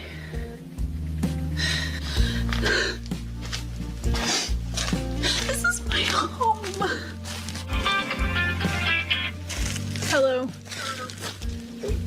Hey. I feel stupid for crying. It's just like, oh. I think I'm in shock. 2 helicopters just came by and completely destroyed my camp. Last time something like this happened, like my camper was gone, so like my casita's fine, from what I can tell. I know it's not an A-liner. All I can think about is the moment that my camper got totaled, and that's all I can think of right now. So I'm trying to stay grounded. Oh my God! I think another helicopter is coming. This has been the most stressful moment in a long time. I'm just trying to get packed before these freaking helicopters come in. Okay. Hey, buddy. Let's go, buddy. You're such a good boy. Let's get you inside the car. Come on.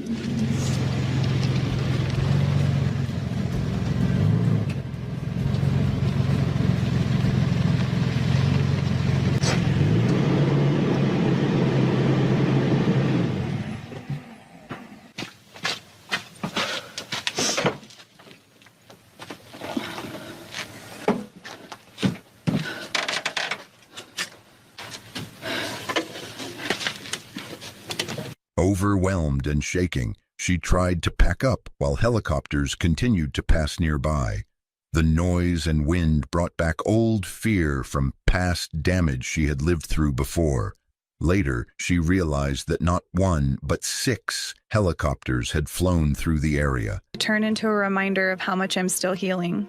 6 helicopters came through and landed by my camp. The first few passed high enough that I didn't really notice it, other than the loud noises. But the last 2 flew so low, right at tree line, that the wind from their propellers slammed into my camp all at once. In seconds, everything outside was pure chaos. My solar panels were thrown across camp with visible damage. My diesel heater was hit hard enough that it wouldn't turn back on. As the night grew colder, coyotes circled outside her camper, adding another layer of fear.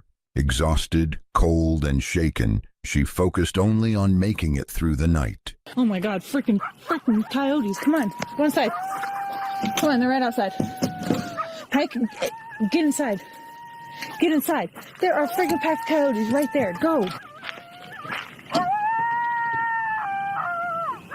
Oh. Okay, here's what we're gonna do. We're gonna throw that in there.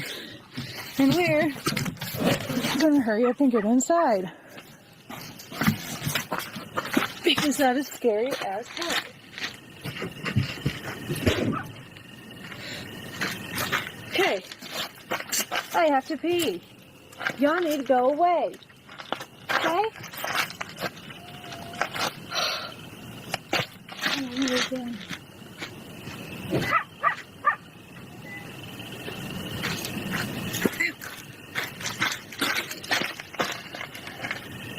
Oh my god, my finger is stuck in my bottle opener. You okay? Think about my camper. What happened to my camper, bud? Here.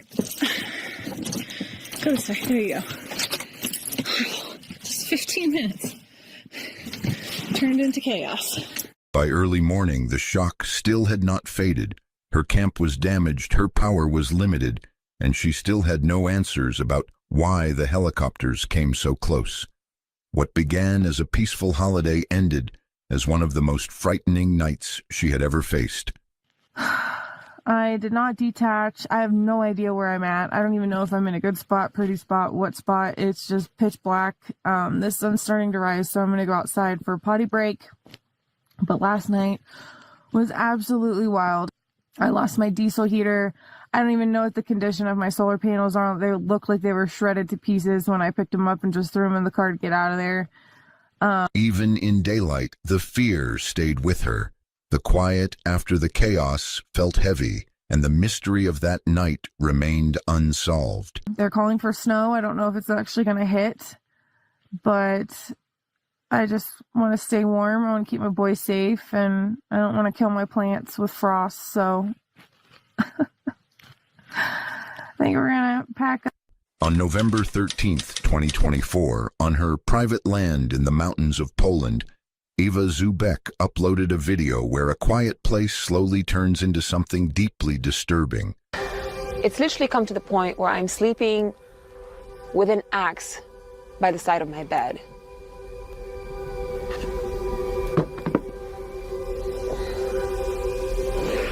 The last few weeks have been eye-opening for me, because in the last few weeks I've started to realize just how dangerous it is to do what I do. And I never had to deal with situations like this before, not on this level. But just the fact that it's all happening now is making me rethink this channel, what this channel is about, and the future of it. It's a risk that every camper takes, love, especially when you're wild camping. It's just one of them, you have to deal with it. Take protection, that's all you can. And this is not clickbait, I'm not being overly dramatic. When you hear the stories, Not long before recording.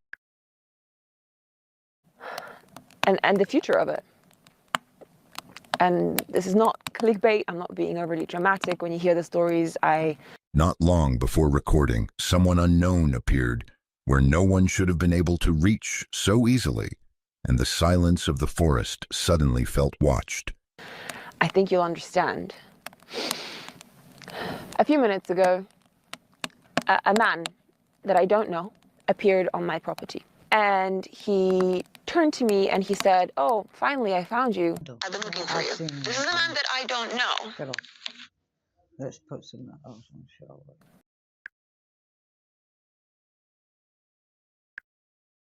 Don't buy another charger before you've seen this one. I bet you hate charging your phone while watching shows or streaming, right?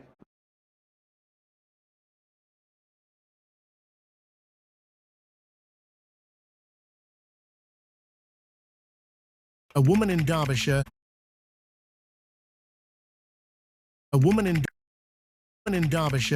dug 7 graves in 8 days.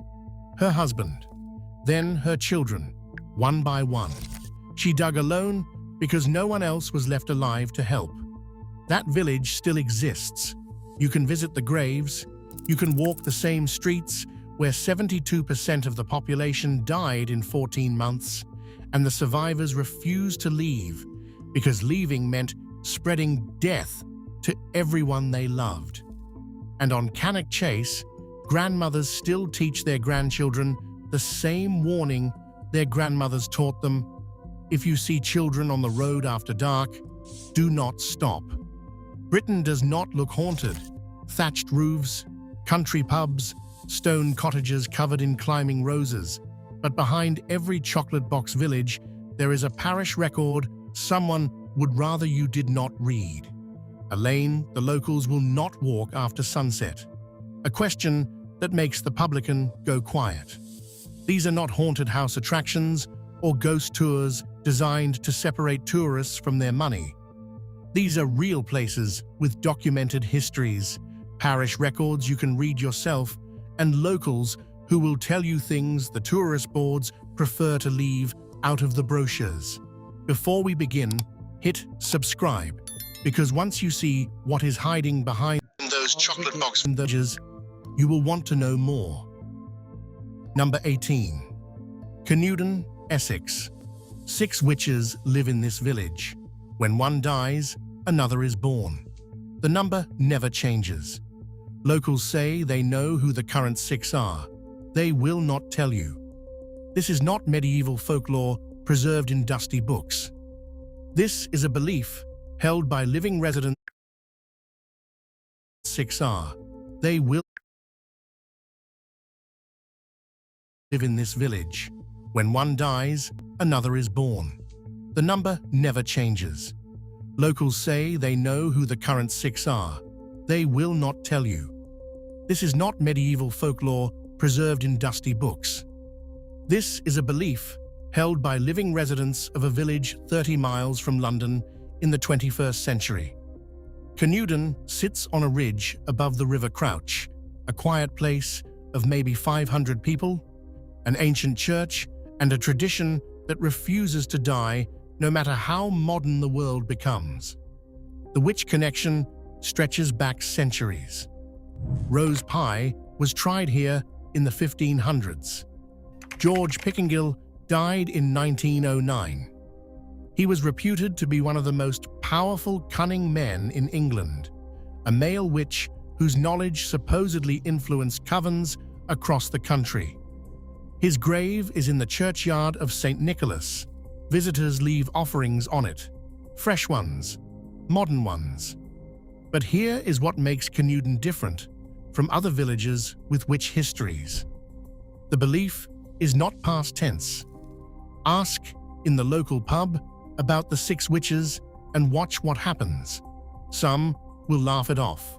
Tourist nonsense, old stories. Others will go quiet in a way that suggests the laughter is performance and the silence is truth. A few, if they trust you, if they have had enough to drink, if the mood is right, will tell you that of course there are 6. There have always been 6. The number is fixed. When old Mary died, a girl was born that same week. These things are known. The Church of St. Nicholas has carvings that predate Christianity. The tower is a landmark visible for miles across the Essex marshes, and locals say that anyone who dances around it at midnight will summon the devil. The lanes around the village are not walked after dark by those who know better. And the 6th witch is always the subject of speculation. Always someone a little odd. Always someone who keeps to themselves. Always someone the village watches without quite saying why. Number 17. Blythborough, Suffolk. The north door of Holy Trinity Church has marks on it. Deep gouges in the ancient oak that look exactly like something dragged massive claws down the wood with tremendous force. They have been there since August 1577. That is not legend or folklore passed down through unreliable oral tradition. That is documented in a pamphlet published the same year by a man named Abraham Fleming, who described what happened on the 4th of August 1577 in meticulous detail. Something came through that door. Lord, I'm hooked on them asphalt banked oval tracks. Door. Fleming called it Black Shuck, a demon hound from East Anglian folklore that had terrified the region for generations. Whatever it was, killed 2 people while they knelt in prayer and brought the church steeple crashing through the roof into the nave below. The same storm saw an identical creature appear at Bungay Church 12 miles away, where it reportedly killed 2 more worshippers and left another man so badly burned his skin resembled parchment, left too close to flame. 450 years of weathering, of hands touching that door, of tourists and skeptics and believers examining those marks, and they remain visible. Church wardens neither confirm nor deny what caused them. They simply point out that the marks exist and have existed longer than any living memory, longer than any family's tenure in the village, longer than most records can account for. The skeptical explanation is lightning, a powerful strike during the storm that killed the parishioners through electrical discharge and scorched the door through natural means. That would make sense. It would be neat. It would require no supernatural explanation. But lightning does not typically leave parallel gouges that look precisely like claw marks from something very large. And when archaeologists conducting a routine excavation dug up a 7-foot canine skeleton at nearby Leiston Abbey in 2014, people started paying attention to the Black Shuck legends again with renewed interest. 300 residents live in Blythburgh now, a village that was once a major medieval port before the river silted and trade went elsewhere. The church rises from the marshland like a cathedral, absurdly large for such a small community, a testament to medieval wealth long gone and medieval importance long forgotten. Locals will tell you the church has an atmosphere, if you ask. Something about the air near that north door they cannot quite explain. Something cold that does not move with the drafts, does not respond to heating, and persists regardless of season. Believe what you like. Explain it however makes you comfortable. The marks remain. Number 16. Lidford, Devon. There is a phrase in English legal history that lawyers still recognize: Lidford law. It means executing someone before their trial. That is not metaphor or exaggeration for emphasis. That is what happened here, repeatedly, for centuries. The Norman castle built in 1195 housed the Stannery Court, which had jurisdiction over tin miners across Devon and Cornwall, and operated almost entirely outside normal legal constraints and oversight. The dungeon beneath the main structure had no light, no ventilation worth mentioning, and no sanitation beyond what accumulated on the floor. Prisoners were lowered in through a hatch, and sometimes, documented in multiple accounts, never brought out again. A poet named William Browne visited in 1644 and wrote what he found in verses that became famous across England. He wrote the lines, "In the morn they hang and draw, and sit in judgment after." He was not being poetic for effect. He was not using creative license. He was being literal about what he observed. Men were executed at dawn and tried, if the court bothered with a trial at all, in the afternoon, their guilt determined after their death. Those who could not pay arbitrary fines imposed by judges with complete discretion were left in conditions specifically designed to kill them slowly, deliberately. The castle sits on the edge of Dartmoor now, managed by English Heritage, open to visitors who want to see where justice meant nothing and power meant everything.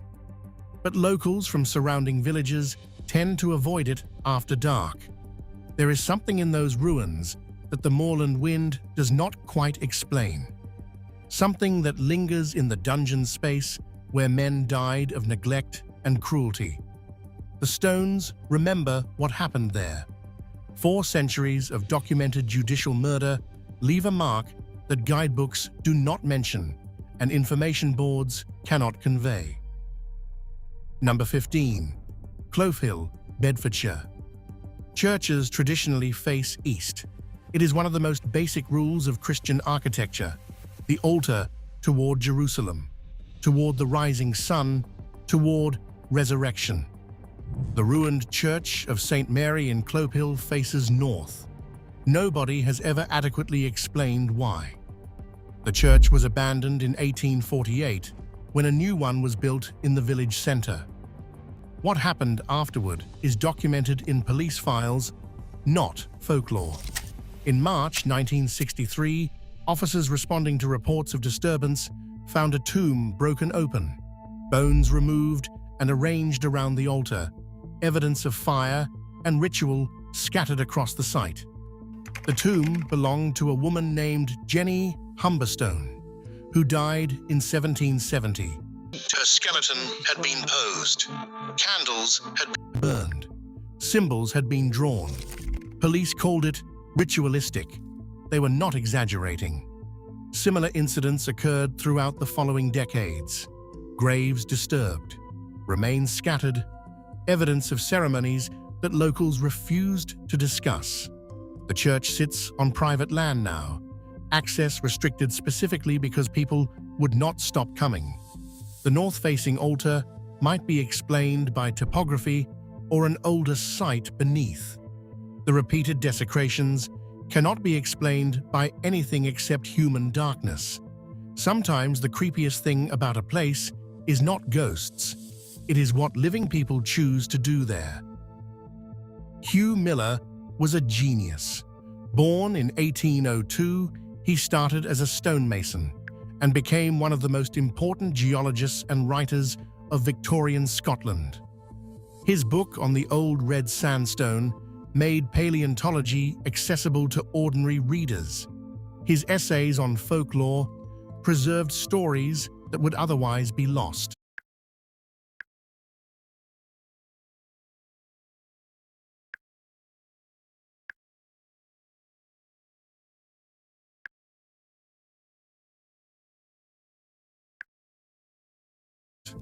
His mind ranged across science, religion, literature, and social reform. On December 24th, Lost made paleontology accessible to ordinary readers. His essays on